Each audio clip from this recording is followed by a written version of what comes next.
धन्यवाद सर. माननीय मुख्यमंत्री श्री देवेंद्रजी फडणवीस सरांना मी विनंती करेन की त्यांनी या निमित्त आज आपल्याशी संवाद साधावा. त्यांना पुढे जायचं असल्यामुळे अगदीच त्यांना मी विनंती करतो की त्यांनी बोलावं.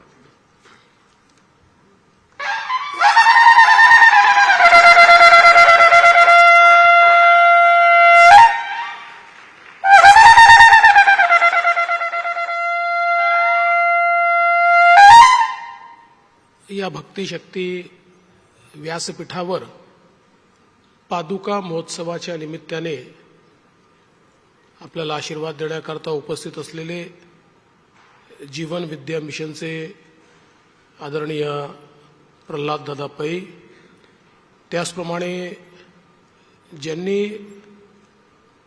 आधुनिकता आणि अध्यात्म या दोन्ही गोष्टी एकत्रित आणल्या ते सकाळ माध्यम समूहाचे प्रमुख श्री अभिजित पवार, श्री अंकित काणे, या ठिकाणी उपस्थित असलेले सर्व भगिनी आणि बंधू. कॉमस्कोर नुसार आता isakal.com आहे देशातील नंबर 1 ची मराठी न्यूज वेबसाईट. प्रत्येक अपडेटसाठी isakal.com ला नक्की भेट द्या. आणि सगळ्यात महत्त्वाचं, सूक्ष्म रूपाने पादुकांच्या स्वरूपात या ठिकाणी उपस्थित असलेली आमची सर्व गुरुशक्ती, या सर्व शक्तीला मी सर्वप्रथम वंदन करतो.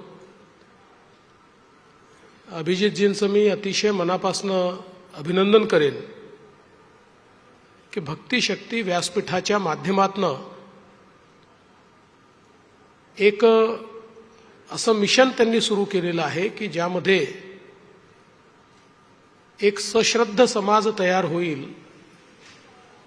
एक समतायुक्त समाज तयार होईल आणि आमचे संकुचित विचार सोडून आम्ही सर्व एक आध्यात्मिक बैठक आपल्या ठाई निर्माण करून आपल्या देशाच्या, आपल्या समाजाच्या कल्याणाकरता काम करू शकू, अशा प्रकारची व्यवस्था उभं करण्याकरता खरं म्हणजे हे भक्तिशक्ती व्यासपीठ तयार झालंय. पादुकांचं महत्त्व किती आहे हे आपल्याला माहिती आहे. कारण प्रभू श्रीराम ज्यावेळेस वनवासात होते त्यावेळी भरतांनी त्यांच्या पादुका घेतल्या आणि सांगितलं की तुमच्या नावानं मला राज्य चालवायचं आहे आणि म्हणून तुमच्या पादुका द्या. त्या पादुका सिंहासनावर बसल्यानंतर त्या केवळ पादुका नव्हत्या, तर त्या पादुकांच्या स्वरूपामध्ये प्रत्यक्ष श्रीराम त्या ठिकाणी आहेत, अशा प्रकारच्या मानसिकतेने ते राज्य 14 वर्ष चाललेलं आपण त्या ठिकाणी बघितलं. आणि म्हणूनच आपण आपल्या विचारांमध्ये असं मानतो की आत्मा कधीच मरत नाही. त्यामुळे व्यक्ती हा कधी शरीरात असतो, शरीररूपी असतो, कधी सूक्ष्मरूपी असतो. पण सूक्ष्मरूपी आमचे जे गुरुजन आहेत, ज्यांनी आम्हाला दिशा दिली, मार्ग दिला, हे आमच्यासारख्या ज्यांना योगिक साधना नाही आहे अशा सामान्य माणसाला कसे अनुभवता येतील, तर त्या सूक्ष्म रूपाचं प्रतीक हे या पादुकांमध्ये आपल्याला पाहायला मिळतं. आणि म्हणून आपण पादुकांचं दर्शन घेतल्यानंतर जणू काही गुरुमाऊलींचंच दर्शन आपल्याला झालेलं आहे अशा प्रकारची अनुभूती आपल्याला येत असते. आणि म्हणूनच आपल्या समाजामध्ये पादुकांचं महत्त्व मोठं आहे. आणि आज या ठिकाणी 21 पादुका आलेल्या आहेत. अशा गुरुजनांच्या त्या पादुका आहेत की ज्यांनी समाजाला दिशा दिली, ज्यांनी समाजाला विचार दिला, ज्यांनी समाजाला जीवनमूल्य दिलीत.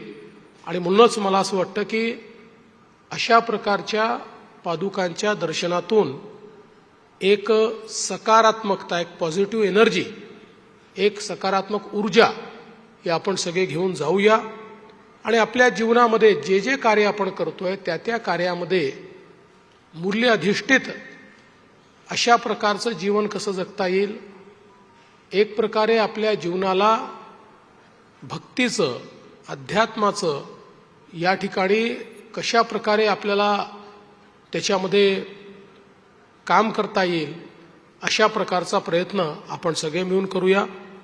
आणि त्यासोबत या व्यासपीठाचा उपयोग करून समाजातल्या विविध लोकांच्या आशा, आकांक्षा, अपेक्षा संकलित करण्याचं आणि त्यासोबत समाज काय देऊ इच्छितो, पैशाच्या व्यतिरिक्त समाज काय देऊ शकतो, कोणी श्रम देऊ शकतात, कोणी प्रेम देऊ शकतं, कोणी सेवा देऊ शकतं, अशा प्रकारचा हा एक अतिशय चांगला उपक्रम अभिजितजींनी हातामध्ये घेतलेला आहे.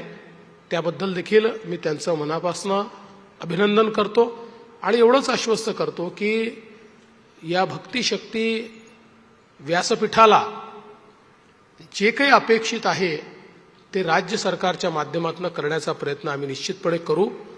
या चांगल्या कार्यक्रमामध्ये आपण निमंत्रित केलं त्याबद्दल आभार मानतो आणि माझे 2 शब्द संपवतो.